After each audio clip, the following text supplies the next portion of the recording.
নেত্রকোনায় পূর্ব ধরলায় ৫ দিনে এক খামারির প্রায় ২৭টি গরু মারা গেছে। মালিক এবং কর্মচারীদের সন্দেহ কাঁচা নেপিয়ান ঘাস খেয়ে গরুর মৃত্যু হয়েছে। এদিকে কাঁচা ঘাস এবং মারা যাওয়া গরুর নমুনা পরীক্ষার জন্য ঢাকায় পাঠিয়েছে প্রাণী সম্পদ বিভাগ।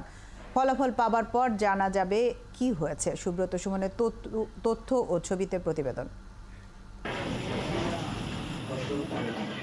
কোরবানির জন্য প্রস্তুত করা হচ্ছিল গরুগুলো, কিন্তু হঠাৎ করেই শনিবার থেকে খামারে গরু মারা যাওয়া শুরু হয়। এরপর ৫ দিনে মারা গেছে ২৭টি। এখনো অসুস্থ রয়েছে ৩টি গরু।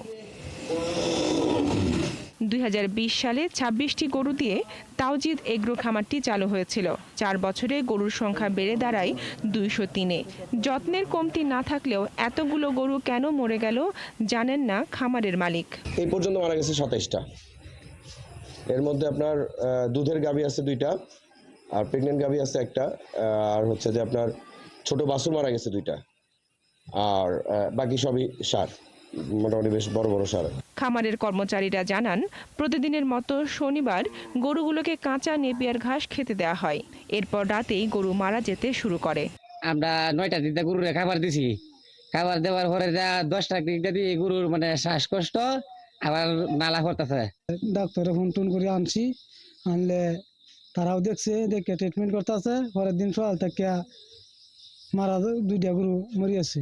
কাঁচা ঘাসের বিষক্রিয়া নাকি অন্য কোনো কারণে গরুগুলো মারা গেল তা জানতে গরুর রক্ত, কাঁচা ঘাসের নমুনা ঢাকায় পাঠানো হয়েছে।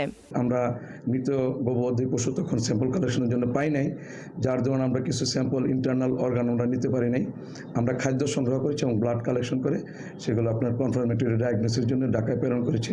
সেই রিপোর্টগুলো আসলে আমরা সঠিক তথ্যটা দিতে পারবো আসলে কি কারণে মারা গিয়েছে। এদিকে সুস্থ গরুগুলোর স্বাস্থ্য পরীক্ষার পর কোরবানির হাটে পাঠানো হবে বলে জানিয়েছেন উপজেলা নির্বাহী কর্মকর্তা। আমি মনে করি বা আমাদের প্রাণী সম্পদ কর্মকর্তা মহোদয় আছেন, উনি হয়তো একটা সার্টিফিকেট দিবেন। বাকি গরুগুলো হয়তো খাওয়ার জন্য কোনো সমস্যা নেই, হয়তো কুরবানির জন্য কোনো সমস্যা হবে না, কুরবানি দেওয়া যাবে। এদিকে প্রাণী সম্পদ বিভাগের কর্মকর্তারা জানিয়েছেন, শুধু কাঁচা ঘাস খাওয়া গরুগুলোই মারা গেছে, বাকিগুলো সুস্থ রয়েছে। বনশ্রী হালদার, ৭১।